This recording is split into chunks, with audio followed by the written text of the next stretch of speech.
So yesterday we get to the part where Neptune, he gives us all the people that got tossed about in their ships and whatever, and then Neptune's going to come in and see the storm and gather the wind gods and put a stop to it because he is, whatever. So, so if we look at this part, Neptune is our subject. Just a little review. So Neptune's our subject. This inter rea means we're switching to the perspective where Neptune is the subject rather than away from the ships and their men. Okay, so Neptune, and then we got sense it, which was our verb, right? So Neptune felt, and then it sets up an indirect statement. Okay, so we got that. The sea, this is your accusative subject, was being mixed. Okay, and the reason this is was and not is being mixed, even though it's a present passive infinitive, is because your verb is past tense. Okay? It's not just because I'm being crazy. Okay, so we got Neptune was feeling that the sea must be mixed by a great rumble. Okay, and we didn't talk about you see this magno, miscere, murmure. Guess what that is? Alliteration in describing the uproar, right? Well, we've kind of seen, or we'll see it in book 4. We'll see magno, miscere, murmure to describe what Aeneas and Dido might do in the cave. Spoiler alert. Okay, so then we got and that the storm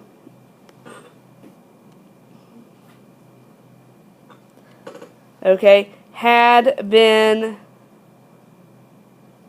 sent out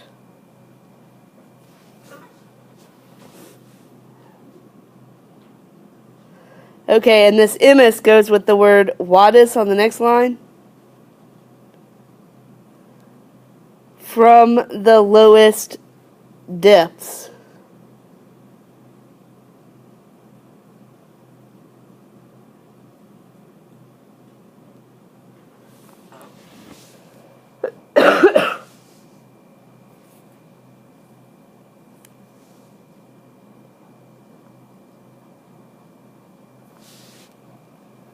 Okay, and then we got one more indirect statement here. So it says put an essay with that. So here's depth, so we just said.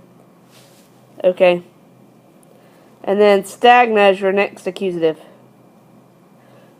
Still waters have been poured up from the lowest depths.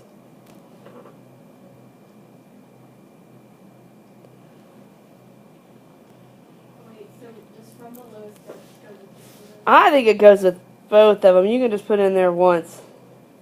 But the idea that it's split over 2 lines, right, tells you how deep it was.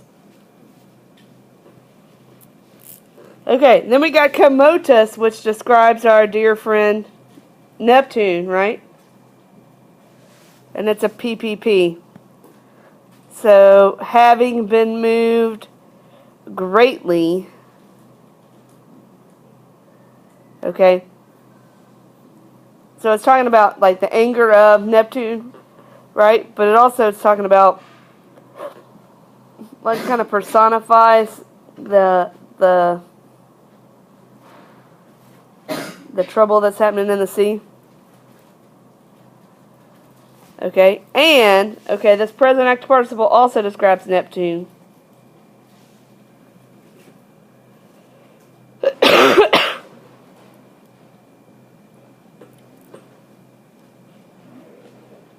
Okay, looking out on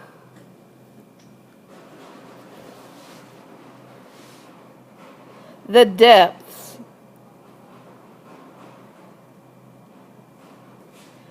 He X2. He lifted up his placid head, okay, from the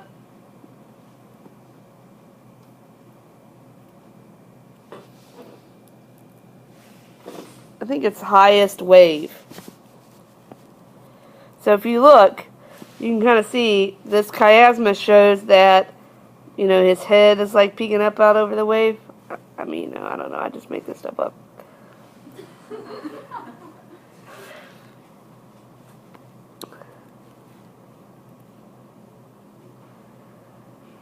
Okay, it says that Placidum contrasts with the angry storm and the raging Juno, and it shows Neptune's self-control in spite of his anger at this happening. Okay?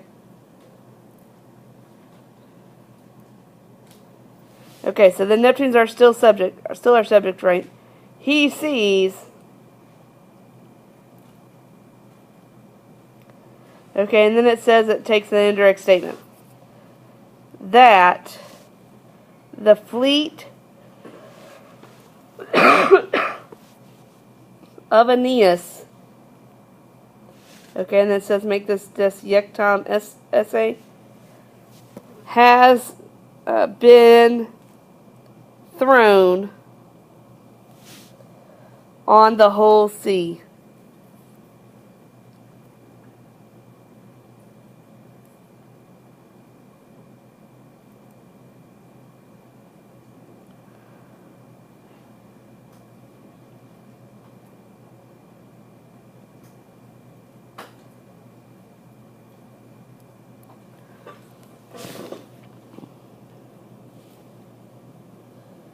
Okay, then you have to know that this oppressos is really oppressos essay. Okay? That the Trojans have been oppressed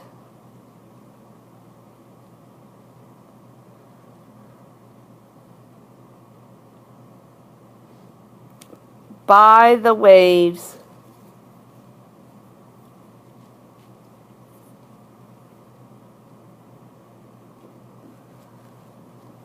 and by the downfall of the sky. So what it's showing here is like it's not really the downfall of the sky. That's kind of some hyperbole here.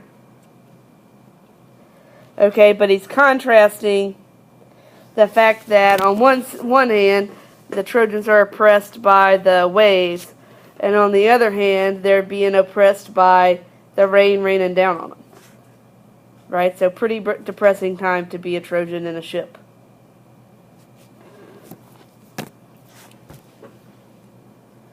Okay, so this next line, this ERE, have we talked about ERE equals ERUNT? Have we talked about that yet? Mentioned it once? Well, that's what's happened here. Okay, ERE is equal to ERUNT.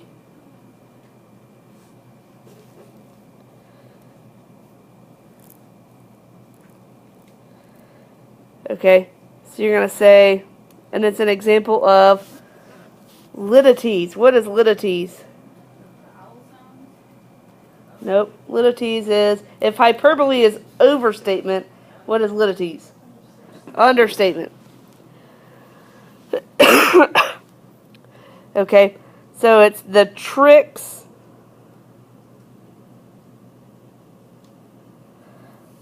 of Juno. Well, hold on. Yeah, the tricks of Juno and the angers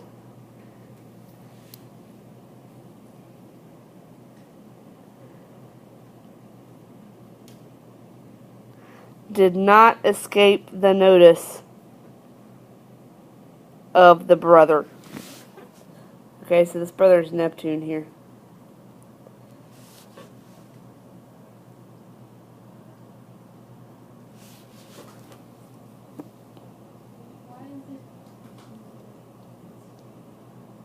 Why is what accusative? Oh, because latuere means escape the notice of.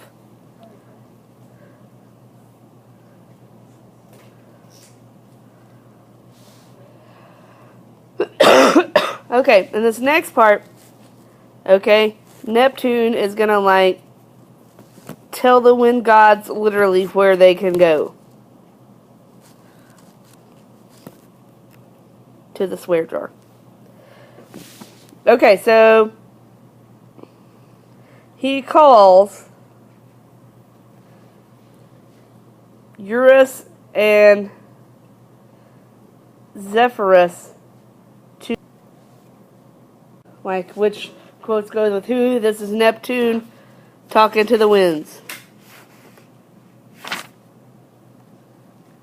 Okay, and remember we're contrasting, like, raging mad Juno to Neptune in control. Because who are we going to compare Neptune to? Aeneas to Augustus, right? Okay.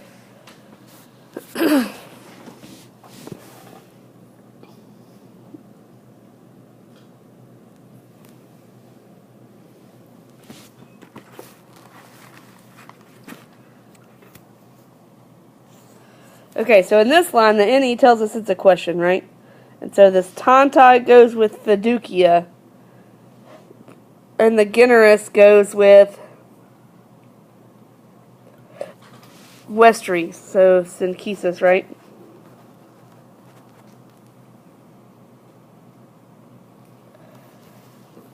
Okay, it says, has so much confidence of your birth held you. Okay, so Neptune's saying this contemptuously, right? Because really, the winds that he's talking about are not like major gods. They're like not even really like minor league gods. Okay, so he's like saying it incredulously. Okay, now he's going to directly address the winds. So if you directly address somebody that's not there, what's that called? Apostrophe.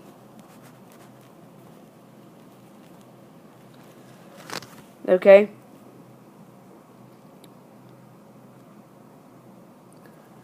Okay, and your main verb's down here in this sentence. So, and I would start there.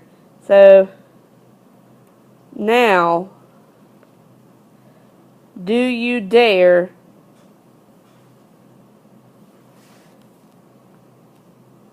to mix the sky and the land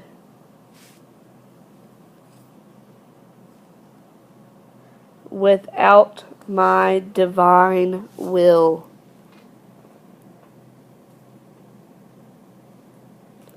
So basically, you made an unauthorized mixing of the sky and the land, you fools.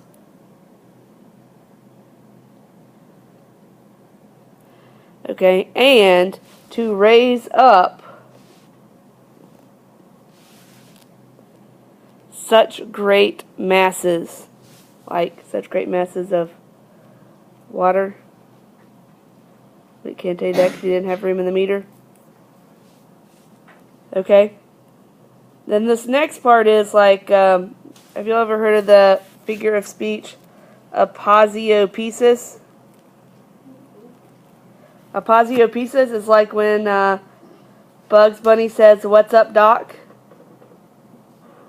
Okay? So Neptune is like so angry. It's like when your mom's so angry at you that she just like can't even talk to you, and she's just like, okay? Like, so this is literally like, whom I, and I'm like, I want to strangle you, but I can't say that, right? So it's a breaking off of a pattern, a breaking off of speech in the middle of the deal to show like anger. Well, this says the abrupt stopping of a sentence or thought for rhetorical effect. Here it conveys Neptune's anger.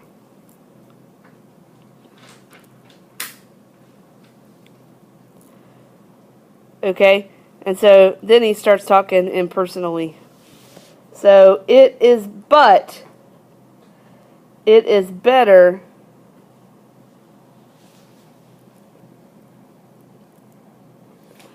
to calm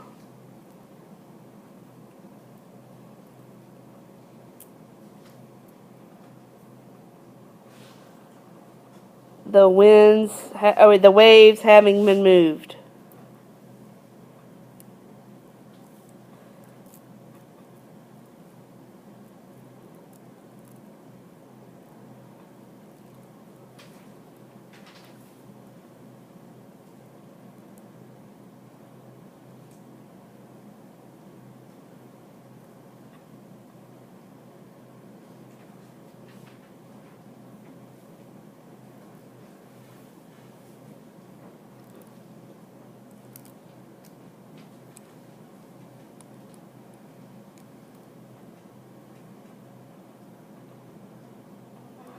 Okay, and then we have another example of lidities right here. Lidities again. Okay, so this post is like an adverb. Okay, so in the future,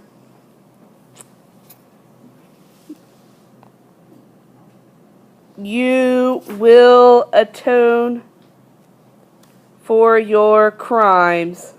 Like, it's literally like the things having been committed.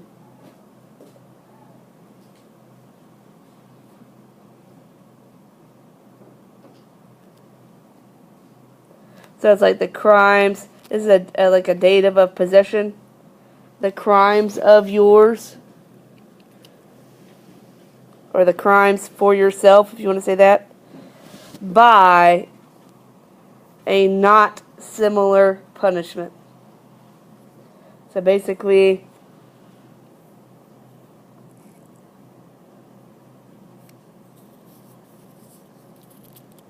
I'm going to punish you more than you punished Aeneas.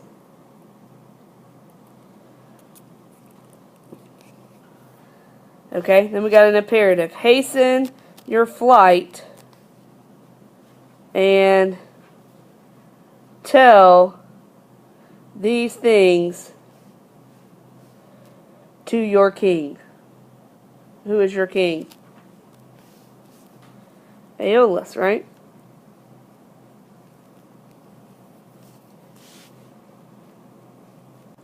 That sets up an indirect statement, like, tell these things to your king, and I'm going to tell you what to do in an indirect statement. Okay, so you got this essay. Whoops. Okay, you got this datum right here, which becomes datum essay. And it sets up an indirect statement on the previous line. Okay, so here's our accusative. So be that the power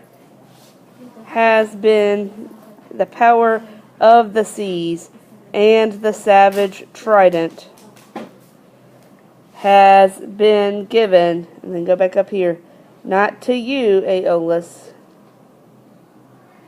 but to me. See how he puts these at the beginning of the line to kind of contrast them? By lot.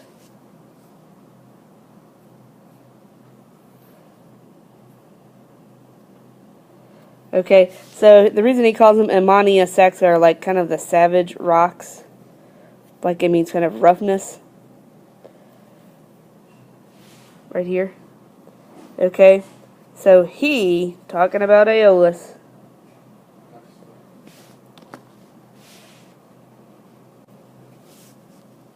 your houses. Okay, so the rocks are the houses of the winds. Okay, and then he directly addresses them. Eurus.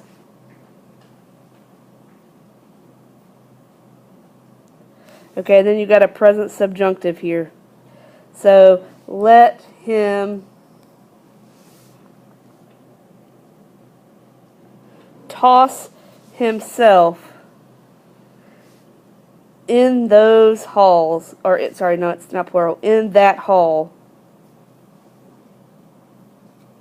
Well, you could actually say, let Aeolus toss himself in that hall. Like, let him exercise his authority within that hall. Okay? And let him rule in the shut-in prison of the winds. This is a PPP. So you could say, in a prison having been shut of the winds, but I would just say shut in prisons. Okay, but remember that these two are both jussive subjunctives, okay, which means, I kind of call them the let it be subjunctives. So they're main present tense, main clause subjunctives that you translate as let or may.